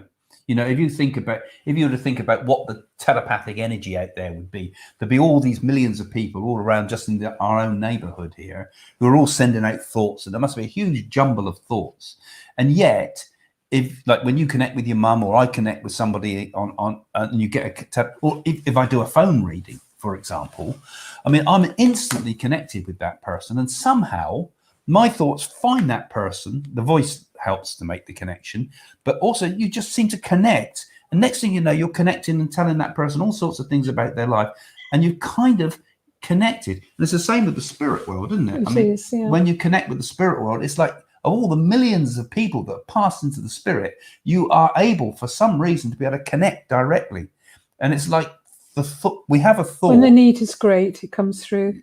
Yeah, the need's there, makes it even stronger. But it's like the thought has its own intelligence, and it could be the thought itself, when it's sent flying off like an arrow into space, has a sort of a homing device, perhaps, so that we can connect with where it's meant to go. So in answer to the question, you don't necessarily, from what's the name of the person? Lita's saying there. Thanks, Lita, for the comment. You're right. You don't necessarily have to be focused. I've got to send a thought to my mum, or I've got to send a thought to so and so. It would just happen. Yeah. I think. Now the message from Lita is a different one. She's asking if you and Jane ever received two messages coming in at once. Maybe two people stepping forward, and it seems like one to you. Is it hard to differentiate? Not really. Well, not really, because if you have a contact from the spirit world and there's two people trying to get through, then one steps back, one comes forward, and you can identify them. It's not a problem for me. I've had it before, particularly like in the spiritualist church, when you're doing a demonstration, you've got the two grandmothers have come at the same time. Yeah, that's right. And they're very similar and a bit hard to identify the difference. And then, so I'd sort of say, right, okay, you've got two grandmothers here. So-and-so, one's shorter than the other, right? And the shorter one loved horses. Yes. The taller one made her own homemade marmalade, right? The shorter one had all her teeth taken out. The taller one had all her teeth throughout her life, and that sort of thing. Little things, until you build up, and then you can distinguish them, and then you've got two connections. But actually, Lita, you're right. Sometimes they do come in as like a feeling like they're merged as one person. Yes, as they say, when the need is great, they come. Yeah, and then we have to sort it out, then, don't we? Really? Yeah. We have to sort. You do need people to talk to you, because sometimes people in a spiritualist church, they're too embarrassed. Yeah, connect, and actually sometimes it's the person that's receiving the message that's often the problem. Because it's all coming through, but they can't connect. Especially men, they slide under the tables. Or people that can be awkward, or people that are a bit confused, or people like me, when I'm receiving a message, you've got bad memory. And you have to sort of remind them, hey, your man's name was so-and-so. Oh, was it? Oh, yeah, okay. So there's lots of factors that get involved that block the way things work. Because I mean, it's still on the theme of telepathy, even because it's like telepathy now with the spirit person we're talking about here. Nana says she bets collective thoughts can change the world. They can. I think she's right, don't you, Jane? Well, I think the power of thought and the power of love can change everything. Yeah, and I've always thought that, like when you're in a circle, the sum is greater than the parts, as they say. you've got 10 people, but when you get 10 people sat together, Powerful. it's like 1,000 people sometimes. with its Powerful energy. And I think when you combine each other's thoughts and combine Well, thoughts, don't you it think, has a like powerful with this, effect. you know, the power of prayer and kindness, and people all tuning in at once, aren't they? Yeah. Telepathically, you're giving out a message. I mean, I think there's a lot to be said about people doing healing thoughts for the earth and things like that, you know. Perhaps, you know, we'd be in a far worse place if there weren't people doing that. And I think it's the whole basis of the idea of what you would call prayer, I suppose. It's like sending thoughts out. And those thoughts are things, and those thoughts help the world. So I think it does help. It's like a placebo effect too. That's the thing that fascinates me quite a lot, actually. The thought that if you believe in, like there was the doctors in the Japanese concentration camps in the Second World War, and they run completely out of all the medicines, right? So what they did, they started giving people water. Or I think it was water, but they give Saline. It was a saline injection, right? So they just give them a saline injection and told them it was a powerful medicine. And they found that the people got better, actually physically got better, even on major illnesses and problems, you know. And so it shows the power of the mind to do that just as an individual level. God knows what the power of the mind is when we start really working together. I mean, I think all these, you know, I'm very interested in the ancient days of India and the stories from the ancient things that they thought they could, that we're told they could do, like levitating the stones of the temples and pyramids and so forth. And I'm sure that there are hidden powers within the human beings that we've lost since we've all become a materialistic world. You know, we've gained the world on one level. We've got science. It's all fantastic. It cures illnesses and like this coronavirus and everything. But maybe, you know, maybe all these sort of things would go away if we were on a higher spiritual level, and we wouldn't need science, you know, because we've fallen into the material world. But I'm sure that the human capabilities that we'll rediscover, I think, in aeons ahead, are beyond the imagination of any of us now, of what's possible, you know, things that we can't even conceive of at the moment. And I think we'll have the ability to mold reality. But anyway, that's the thoughts about the power of the mind that I think that the person asked about. I think it's not only the power of the mind, it's the power of the people, of the group, Yes. the number. The best example, what's happening now with the GameStop shares. People from Reddit decide we're all going to buy the shares from GameStop, and the price shot up over 300% in a matter of 24 hours. And that's because a bunch of people decided to do it.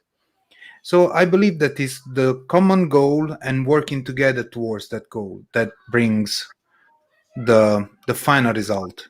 Whether it's physical, GameStop shares, or spiritual, peace in the world, or even hate, because it can happen even with negative thoughts or negative behaviors. It's the power of collective thought is very, very strong. You'll see it a lot in a crowd.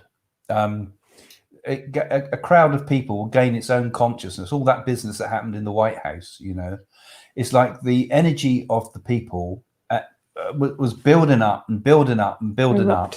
And then it needs something to sort of calm it down. Well, it needs something to calm it down, but normally it would need something as a goal in order to destroy something. So in France, it became the storming of the Bastille, for example. In Washington, it became the storming of Washington. And I don't think that was all planned, like people think. I think that just occurred because it was like the consciousness, the mass consciousness of a group mind that starts working and therefore needs a direction. And next thing you know, they're doing something that is far beyond what the original intent might have been. And I think that's going to happen a lot in the years, in the months ahead, because already we're seeing, you know, this lockdown is creating a sort of a pent up psychic energy in a way. And I see all sorts of problematic things ahead, with people having mass rallies that get out of hand, we've already started to see a little bit of a glimpse of that. Like I was shocked to hear that they were having, people were protesting and fighting in Holland, in the Netherlands. I thought that seemed, not a country you'd expect that type of thing. That's another question. So I think we're going to get some real heavy stuff ahead with this sort of idea of group mind, but the negative sort of side of it, unfortunately. Herding sheep, isn't it? Unless we can change it, and maybe that's where that other person's comment about, was good. Starlight is asking is our world a simulation? Are we the programmers? If we are all connected energetically, would this explain telepathy? Yeah, I think it's an interesting idea. Yes, you see, the problem is people think about things like the Matrix and things, and that's what we assume is like this counterfeit reality, that it's all a computer program. Could be. There's no way we can not prove that, and science fiction takes us down all that, particularly the stories of Philip K. Dick and people. But the other thing is perhaps this whole reality is us making it up as we go along. Perhaps we're all living reality now. Yeah. I remember an illusion. I was really, I quite often quote this actually, but I really love the book by Memories, Dreams, Reflections, in which Carl Jung, the psychologist, as he's on his deathbed, starts to dictate the last part of his book. Could you and Dominico excuse me? I need to go to the toilet. You go on, that's all right, Jan. Yeah, you come back. I leave you, Dominico, and thank you very much. I must go to the lift. I've been drinking water. I took my comfort break. I know, but I'm thinking this is most interesting. I don't want to go, but I've got to. All right. Bye, Dominico. See you later. Yeah. I must unplug myself. Yeah, turn off your microphone, otherwise the world will enjoy. Carl Jung talks about how he in the dream, it was one of his visions. He had visions and dreams as he was dying. And one of the ones was that he saw himself meditating, and he walked up to himself and saw himself in a meditation. And he knew that if he woke himself up, all that he was and all the world that he knew would dissolve. And he's put in there that something to the effect, it's beautifully written too, about the idea that, that this would all just dissolve in moments if he woke himself up. And perhaps we're all like that. Perhaps we're all like beings that are meditating ourselves. It's like, there's the other one in the Chinese thing, isn't there? Am I a man? He had that one of the Chinese sages dreamed he was a butterfly, and he woke from the dream and said, am I a man dreaming about being a butterfly, or am I a butterfly dreaming about being a man? And in that sort of statement was some very strong stuff, really, because, we don't know, do we? We cannot get to the bottom of what reality is, really. So I think Starlight's got a good point there. Well, we go back to my idea that we actually are just each of us living in a dedicated universe that is similar to others, but it's only on your own to learn experiences. Meaning that, imagine that the main consciousness, the big consciousness, is like a tester. It needs to test every single possibility. To test every single possibility, the only possible way is to create all the possible users you can have and let them live the combination of every possible situations. So it's not a simulation, but it's like a spirit simulation, a soul simulation. Yeah, well, it's all, when it comes down to it, actually, I think that everything is consciousness. That's a way of thinking of it. I think we think of it as matter as being something separate, and we think of us as being some kind of like a mind, a spirit in the body, for example. But actually, we talked about this before, didn't we? In a way that everything in existence is consciousness, and it's just on a different vibratory level. Matter is consciousness vibrating at a certain energy level. The atoms themselves are just consciousness. I mean, the quantum world, as we talked about before, perhaps that's close to pure consciousness, a higher vibration level, and that we exist as we also personally are a vibration of consciousness, and our consciousness can vibrate at different levels. So sometimes when I'm just in a normal state, having a cup of tea, like Jane's having herself over there, I'm just in that, I'm having a cup of tea, sort of ordinary material world consciousness. And then other times, like some of the other people that have spoke to us today and put the messages up talking about meditation and things, we raise our level of consciousness, and so the vibration rate changes. And as I was saying last time, the spirit world will bring their level of consciousness down, will lower their level of consciousness, and we raise our level of consciousness. And for a while, a big bridge is built so that communication can happen with the spirit world. So, I think it's quite interesting that the way it is. I see we've got some more comments. Have we? Yeah, let's go back to the original topic of telepathy.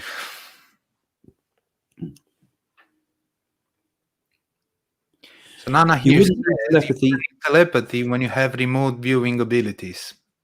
They must be very similar in design. Yeah. Well, actually, Nana's got quite a point there, because Rhine, who defined so many of these things. I mean, telepathy as a word was coined by Myers, who was part of the Society of Psychical Research. But extrasensory perception was coined by Joseph Banks Rhine, who was the experimenter who did all these telepathy cards, and who worked with a man called Zener, who produced these Zener cards and so forth. And they defined remote viewing would be one of the would come under the category of clairvoyance, knowing information that the mind can't know, just know it, as opposed to telepathy, which he thought of as being a mind-to-mind communication. And like I say, I think Rhine, actually, his model is a bit outdated. And I think Nana might be more to the point with these things, that perhaps things like remote viewing abilities and telepathy are maybe all connected in different ways, I mean, like in the cities of India, they list, I can't remember how many cities there are. I think it's something like 64 city power, some major and some minor. And that, clairvoyance and remote viewing and telepathy would be just kind of minor powers, as it were. And that the mind is capable of even higher stuff than this, So, yeah. So if you did have these higher city powers, as it were, these higher powers, then telepathy becomes secondary. We put it in center stage tonight, saying, it helps us to connect with the spirit world. It helps us to communicate with each other. It may be connected with crises, and it may be connected with mothers and things. I think telepathy is really a very basic thing. It's a very basic sort of perception. But the powers we have are capable of, and I think many of which have not even begun to manifest in this world, are extraordinary. I mean, I see this when people like Sai Baba, when we went to see him, he was able to do things like be in two places at the same time, give 2 lectures in 2 separate places, things like that. I didn't witness all this, but people I've spoken to witness these things. So, yeah, some interesting thoughts there. We got Ronnie that is talking a lot about the point I've made on the computer story, saying that computers are not like brain. They only process mathematical algorithms and logarithms at a very high pace. But beside the actual software script, very fast repetitive data processing, when the software program has finished, its pre-programmed script over the data, the computer does nothing anymore. Well, that's more or less what we do, actually. Mine was a really high-level example, but that's what our brain actually does. That's what we do. We are pre-programmed. We pre-program ourselves to work, for example.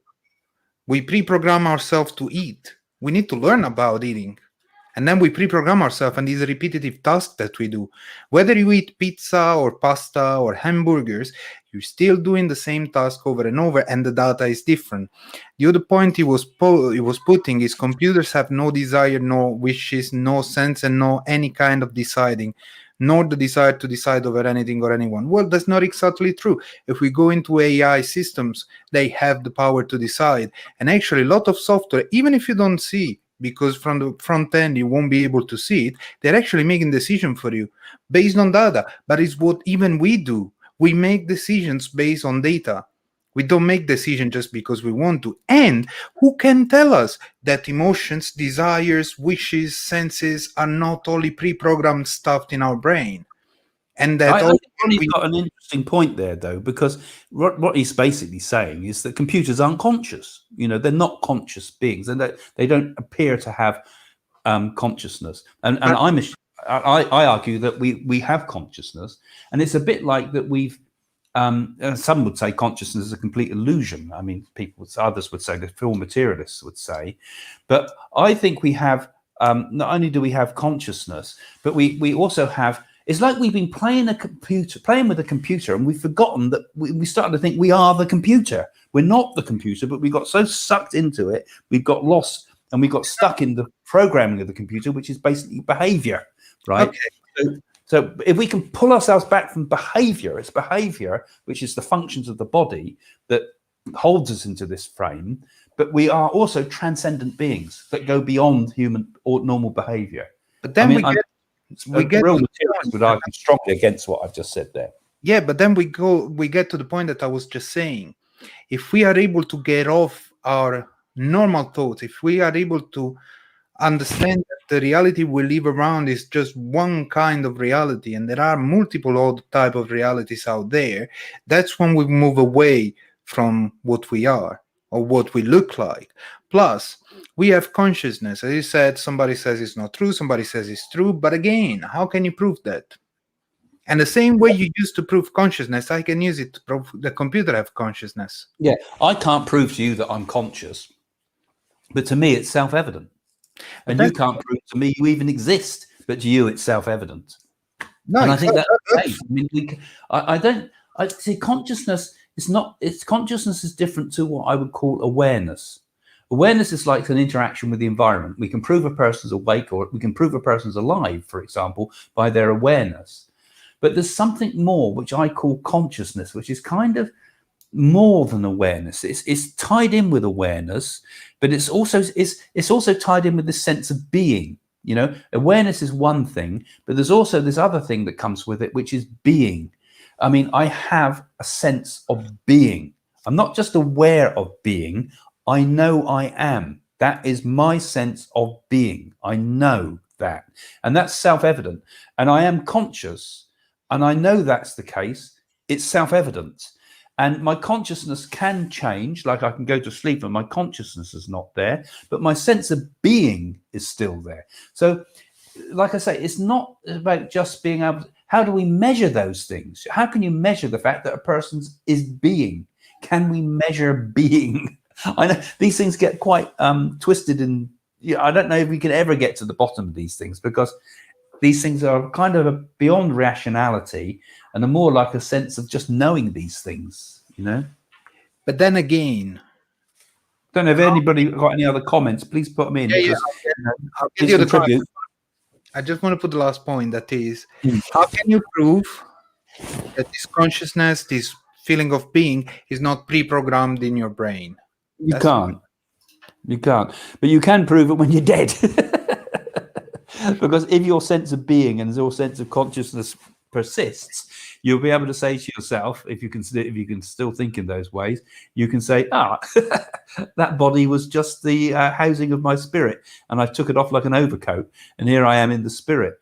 And I think that mediumship, and one of the core things of mediumship, does kind of prove that consciousness and sense of personality and sense of being, as it were, can exist after death.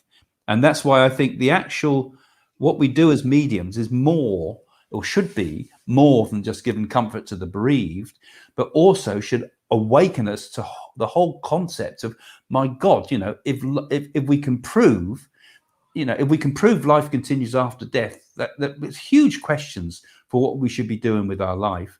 And this is why science is so anti these things, if we can prove that telepathy can exist, if we can prove that genuinely prove that telepathy exists, like people like Rupert Sheldrake are doing, it undermines it doesn't undermine really, but the materialistic scientists would think it would undermine the whole basis of physics and everything that they understand about the universe. Their whole model of the universe would be smashed to pieces. So from their point of view, these things are extraordinary, and they do everything in their power to disprove it, which is fair enough, because they have to prove the model of it, they have to prove it but it can't be proved using the normal material science. That's the problem.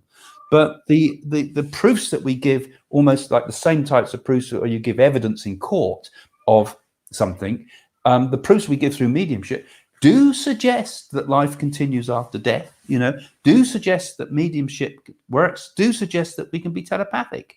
So, at the moment, the two worlds will never meet, but they need to one day. Ronnie keeps commenting, but I think that's the topic about brain and computer and these things is something that could be a video of itself. Which one's that one? No, Ronnie keeps commenting with examples why we are not programmed, why we're not a computer and we cannot be compared to a computer. But again, those are all examples and discussion that it's too long to discuss about it, because every example that people do about computers are not like our brain, or our brain is not like our computer. The same way you're proving these, I can prove the other way around. Yeah, I think we do kind of round in loops, don't we? Yeah. He's talking about how can you get into someone else's dream? Like, do telepathy whilst you are asleep. I mean, there's a thing that people have tried, where you call what you get a mutual dream, where two people have the same dream at the same time, and share it with such detail that it kind of gives a certain sort of proof that we met in a dream. I think there's been experiments done. I can never pronounce the name of it, Mons or something. University in I don't know how to pronounce it, in America, did an awful lot of experiments with sleep and dreams, and they tried to influence people by telepathy, as it were, by sending a negative thought or trying to put some sort of dream image into a dream, and see if the person would awake and have their dream influenced by what people were sending them with the telepathic message. I think that's a very interesting way to experiment. And I think it would give an awful lot of kind of proof to people like me, but not the sort of proof that I could think could prove it to a scientist, because, scientific proof has to be repeatable and so forth. And, you could argue that, if you told the person to dream of a sea lion and they dreamed of a sea lion, but you could have said, well, they might have been, you might have made it fit and things like that. I mean, I think it's an interesting idea that during sleep, maybe, if that's what Julie's talking about here. Yep, she's talking. Yeah, we about do. That's what she's kind of asked, isn't it? Actually, there is a story I want to tell you about. One day, I dreamed about both of them.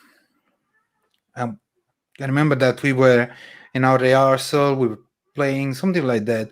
The day after, I went to meet with one of them, and he just said, "Oh, I dreamed about you last night." I was like, "Oh, I dreamed about you too last night." So I've asked him what he dreamed about, and was exactly the same dream, but seen from his point of view, not mine. Okay. And then, when we went to meet with the third friend, because we had to go for the rehearsal, he said, "Oh, guys, I dreamed about you too last night." And we just look at each other, and I've asked him, "Okay, before you talk about the dream, write it down. We all write down what we dreamed about, and then we'll talk about it." And it turned out that all the three of us, we had exactly the same dream, we did exactly the same things, but each from his own point of view. Yeah. You see, now that's not a scientific proof, but for you, it kind of makes you think, doesn't it? And I think for all of us, I think we have to go out and get our own personal experience. You know, it's no good just reading about it or theorizing about it or intellectualizing about it. I think once you start to get a few really powerful spiritual experiences, and the same with the experience of meeting mediums and spiritualism and so forth, you know, you can talk to the ends of the days about this proof and that proof's been given, and this was debunked and that wasn't. But it's not until you get a bit of real powerful personal proof, and the same with dreams and any spiritual experience, that you really start to think, well, you know, you can tell me what you like, but that happened, you know, that happened to me, and it was an extraordinary experience, you know. So another troll on Audele Sanka. Got so many people jumping in on your live and doing all these bad comments. They're basically selling fake readings. oh, you get these. So this is on the live thread now, is it? Yeah, it's happening right now live. Okay, so anybody gets people like that, remember they are total scumbags. Psychics don't need to go out and try to you don't go and grab people with a net telling come and have a psychic reading with me. I mean, don't buy used cars off them either. You know? I mean, they're terrible. If they're not good enough for people to come to them, why do they have to go and jump in and try to hoodwink people? It's such a dangerous thing at the moment, actually, you know. It's actually off topic, but so dangerous out there with so many of these people now claiming to be psychics, really. We are off topic, but the problem with these people is that they will catch the attention of some like fragile person. They won't be able to do a proper reading. They will tell them lies, and then they will put them in a condition in which they will start.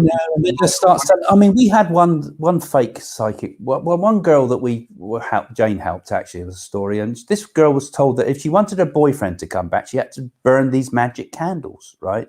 But they were £2,000 each to burn these candles. It's all about money going up in flames. But if she didn't burn these candles, you know, he's not going to come back. You know, so she was burning these candles for him to come back to her. Absolutely, he didn't come back, and what a waste of money, because people take advantage. You see, so you've got to be discerning, and I think hopefully, you know, like you and me talking like here today, Dominico. I mean, you take a slightly more skeptical view on some things sometimes, and it's important that we think things through, isn't it? You know, we have to think about these things, but not just take it all on face value, and just because someone says they're a psychic doesn't mean they are. In most cases, they're not, you know? Yeah. Yeah. I mean, anyway, let's go back to the topic. Yep. We say every time you see some of these guys offering free readings in the comment section, just block them, ignore them. They're just scammers. Yeah. So we'll have to sort of conclude soon because we finish at 9. But we got at least another couple of questions. Okay, let's take a couple of interesting questions. Do our loved one in spirit communicate with us to resolve our problems and to keep us safe? Interesting. I think so. I mean, often when our loved ones from the spirit world communicate, a medium's job is first of all to give proof and evidence of survival. So the first part of a reading, in a full, pure mediumistic reading, is more about just giving proof of survival, and then give a message at the end, usually, you know. So, and that message from the spirit usually is always something to help the person, to help them forward, you know. The problem is most people want all message, so they jump in, oh yes, that's my granddad, now tell me this, tell me that, and you end up as a psychic reading. But the spirit world will always try to help you, and I think spirit communication is usually to help a person to move forward in life, you know, not just overcome the grief of death, but also to help. So yes, they can, and I don't see why they couldn't help you in a dream as well, as long as it's a pure communication and not your own unconscious mind. Well, in Naples we have this theory that your grandparents, grandmother or grandfather, after they die, they will come into your dream and give you the numbers to play on the lotto. That'd be a good idea. I remember I was like, it can alter a person's destiny like that, though. I was at home with my mom and my sister. The lotto numbers were coming up, and my sister started to read them, and she was like, "Oh, I dreamed about Nonna last night, and she gave me those numbers." Oh, right. Yeah. My mom looked at her like, Why didn't you tell me? Yeah, been quite nice to have had acted upon that. We got Deb that actually has a nice point. People often think that psychic is the answer. Forget they always have free will to make a better outcome for selves. Yeah, that's it. You shouldn't be going to a psychic just to be told what to do. You should go to a psychic and maybe get some advice, get some idea of what you think the map is ahead. But then you have to make the final decisions. That's why I say often, it's making predictions for people is not the right thing always. It's not always the prediction that's important, because, people don't want to know the future. People want to know that the future is going to be all right, but actually the future is only going to be all right how you act upon it, so that's why at the end of the day, the ball's always in your court. Whatever you do in life is always going to be based upon, whatever happens in life is based upon what you do ultimately. So hopefully, you get better wisdom by seeing the bigger picture, but you've still got to live that life, and it's your karma too that you've got to work out. So psychics aren't there just to magic things away with a magic wand. That's not what they should be about. Chris says many go to psychics for confirmation. Yeah, I think that's a good idea, actually, Chris. That's probably a better way to get, you already thought what you want to do. If you get the confirmation or you get the opposite and it makes you rethink again, then that's good too. But ultimately, you should make a decision based upon what you know that you should do, not what any psychic or astrology has told you should do. I mean, I've mentioned this before, but Yogananda used to tell his people to do things when the stars are in their worst possible positions, because he wanted to break that thought that you always could only do things if the stars said to do it at a certain time. But the power of the human will is greater than any form of destiny, ultimately. I'd say to see the psychic like your best friend, even if you don't know the psychic. That psychic might know something more about you, or something that surrounds you. So a best friend never gives you the answer. A best friend gives you a possible solution. It gives you suggestions. They don't tell you what to do. They just give you advice, don't they? And then you've got to go away and make your decision based on that advice, good or bad. And then the advice is not always right. And a lot of people that are psychic out there are just not psychics, and that's the danger. Like the people that have been trying to sort of jump in on the thread here tonight, trying to pitching for business. Awful, appalling. But it's like every profession has their good and bad, don't they? And every profession, even doctors, you get the doctors that are mass murderers and nurses that give killing injections and so forth. You'll always get the bad eggs amongst every profession, no matter what. But the problem is, there's too many doing it nowadays, in my opinion, to make it, it makes it a bit more dodgy out there. So always discern, think before you see a psychic and who you see, and just because a person says they're psychic don't mean they necessarily are. Yeah, usually the best way is to go, as Chris said, with things you already know and see how the psychic reacts to them without telling them. See if they tell you.